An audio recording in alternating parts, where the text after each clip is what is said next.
कहानी शुरू होती है एक कॉलेज ग्रेजुएशन पार्टी से। दोस्त और क्लासमेट्स पूरी रात बीच पर मस्ती करते रहे। केली को अच्छा नहीं लग रहा था क्योंकि उसका बॉयफ्रेंड जोनी चंदा के साथ कुछ ज्यादा ही करीब दिख रहा था। सबको बिना किसी ड्रामे के मजे करने के लिए मिच ने सबके फोन छीनकर कार की डिक्की में फेंक दिए। थोड़ी देर बाद विक्की और गिलबर्ट को बीच पर एक बड़ा चिपचिपा सा गोला मिला। वो थोड़ा अजीब था लेकिन किसी ने ज्यादा ध्यान नहीं दिया। सब पार्टी में मस्त रहे। अगला दिन धूप वाला था लेकिन बीच पर बस कुछ ही लोग बचे थे। केली और मिच टावर में सोए थे। जोनी और चंदा विक्की और उसकी गर्लफ्रेंड रॉनी के साथ एक कन्वर्टेबल कार में थे। मार्शा एक पिकनिक टेबल पर बिना टॉप के जागी। केली ने देखा कि रेत पर कुछ कपड़े और स्लीपिंग बैग पड़े थे। क्या बाकी लोग पहले ही चले गए? उसे कुछ गड़बड़ लगी। केली जब ये समझने की कोशिश कर रही थी तभी एक सीगल रेत पर उतरा। हैरानी की बात, वो फंस गया। पलक झपकते ही रेत ने उसे पूरी तरह निगल लिया। रेत के नीचे कुछ खतरनाक था। केली ने सबको चेतावनी दी कि कोई हिले नहीं, लेकिन देर हो चुकी थी। मार्शा जो अभी भी सुस्त थी रेत पर कदम रखते ही फंस गई। उसने अपने हाथों से निकलने की कोशिश की लेकिन नाकाम रही। जल्दी ही उसके हाथ पैर दोनों फंस गए। विक्की ने सबकी चेतावनी को सुनाकर मार्शा को बचाने की ठानी, लेकिन कुछ कदम चलते ही वो रेत पर गिर पड़ा। जैसे ही वो छटपटाया रेत के नीचे की चीज ने उसका आधा चेहरा फाड़ दिया और उसे पूरी तरह खींच लिया। ये खौफनाक मंजर देख सब दंग रह गए। बिना फोन जो डिक्की में बंद थे, उनके पास मदद मांगने का कोई तरीका नहीं था। जोनी ने कार स्टार्ट कर भागने की कोशिश की पर कार स्टार्ट नहीं हुई। केली जानना चाहती थी कि रेत के नीचे क्या छुपा है। उसने सावधानी से रेत के पास हाथ रखा। तुरंत कई पारदर्शी रस्सी जैसे जीव निकले जो उसके हाथ की हर हरकत का पीछा कर रहे थे। इस बीच गिलबर्ट जो रात को नशे में धुत था, मजाक में कचरे के डिब्बे में ठूंस दिया गया था। मजेदार बात ये थी कि इससे उसकी जान बच गई। गिलबर्ट गालियां बकते हुए बाहर निकलने की कोशिश कर रहा था लेकिन वो मोटा था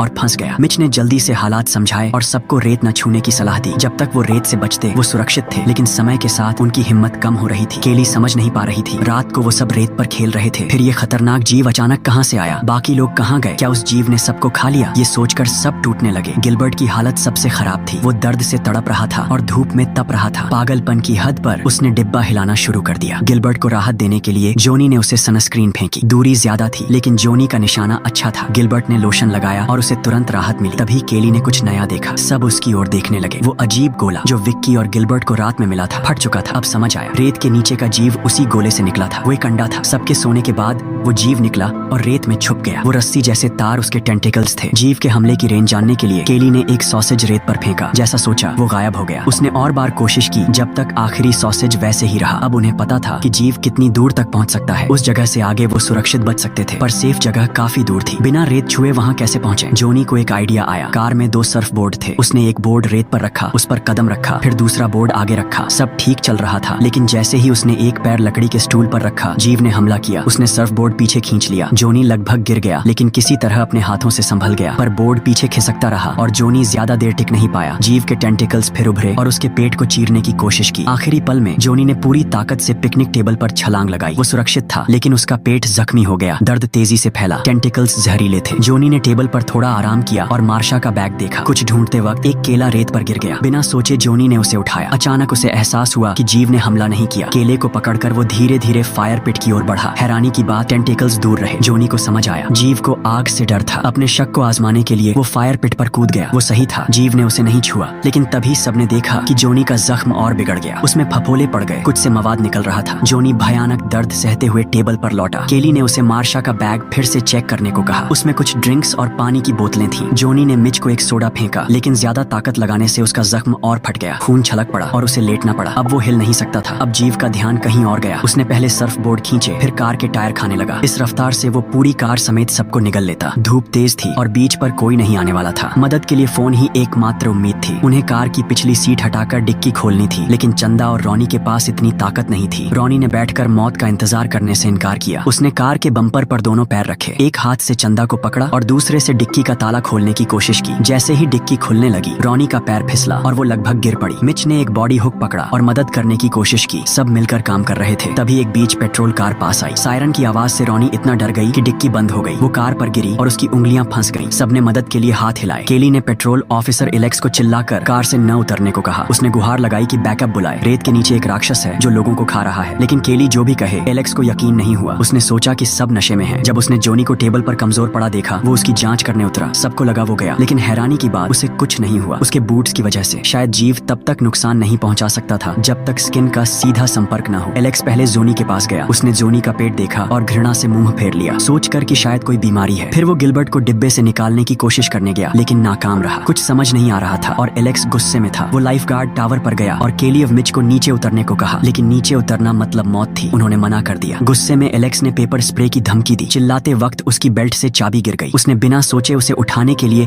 रेत पर हाथ रखा, लेकिन जैसे ही उसका हाथ रेत को छुआ वो फंस गया। घबराहट में उसने टेंटिकल्स पर पेपर स्प्रे छिड़का। अच्छी खबर, जीव को जलन से नफरत थी और वो पीछे हटा। बुरी खबर, एलेक्स का हाथ लगभग गायब हो चुका था। दर्द से चीखते हुए एलेक्स गिर पड़ा। वो जीव का अगला शिकार बन गया। उसकी मौत ने सबको और निराश कर दिया, लेकिन केली ने जल्दी से पेपर स्प्रे उठा लिया। फिर मिच को एक नया प्लान सूझा। उसने अपने पैरों को तौलिए से लपेटा और रेत पर दौड़ने की तैयारी की। चंदा ने उसे तौलिया फेंका, लेकिन मिच लड़खड़ा गया। रेलिंग तोड़ता हुआ रेत पर गिर पड़ा। तुरंत टेंटिकल्स हर तरफ से निकले और उसकी स्किन में गहरे घुस गए। पल भर में जीव ने मिच को पूरी तरह निगल लिया। एक हड्डी भी नहीं बची, बस रेत पर इंसान के आकार का खून का दाग रह गया। मिच की भयानक मौत ने सबको फिर से दुख में डुबो दिया, लेकिन केली जानती थी कि रोने का वक्त नहीं है। उन्हें जल्दी से निकलने का रास्ता ढूंढना था। उसने चंदा को जमीन से रेलिंग का टुकड़ा उठाकर कार पर रखने को कहा। फिर केली ने कुछ और रेलिंग्स निकाली। उसने गहरी सांस ली और कार पर कूद गई। गिलबर्ट को रास्ता दिखाने के लिए केली ने उसे खुद को घुमाने को कहा। गिलबर्ट ने दर्द सहते हुए कोशिश की। इस बीच केली और चंदा की मदद से रॉनी ने अपनी फंसी उंगलियां निकाली। केली और चंदा ने रेत पर मेटल रेलिंग्स बिछाई ताकि पिकनिक टेबल तक पहुंचकर जोनी के साथ फिर से इकट्ठा हो सके। वो सुरक्षित पहुंच गए। अब रॉनी की बारी थी, लेकिन कुछ गड़बड़ हो गई। वो जल्दी में थी, संतुलन खोया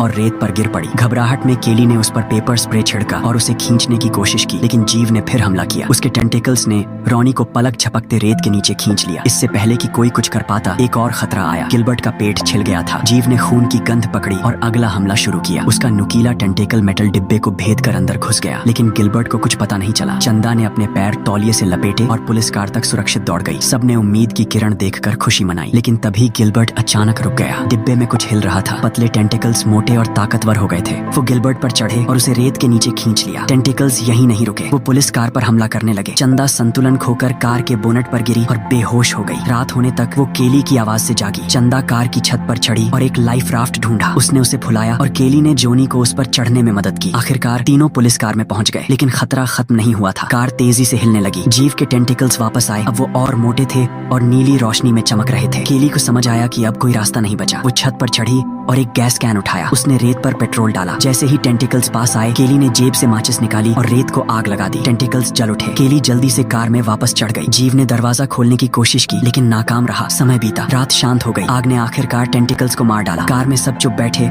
उस खौफनाक रात के बारे में सोच रहे थे। सुबह हुई तो जोनी की सांसें रुक चुकी थी। उसके जख्म बहुत गहरे थे। तभी एक लड़का सर्फिंग के लिए आया और उसने केली और चंदा को जगाया। वो सावधानी से कार से उतरे, जमीन को टेस्ट किया और आखिरकार राहत की सांस ली। केली और चंदा आखिरकार बच गए, लेकिन जीव पूरी तरह मरा नहीं था। उसने बस एक टेंटिकल खोया था। आखिरी सीन में पता चला कि वो जीव एक विशाल जेलीफिश थी जो चुपके से एक और भीड़ भाड़ वाले बीच की ओर तैर रही थी।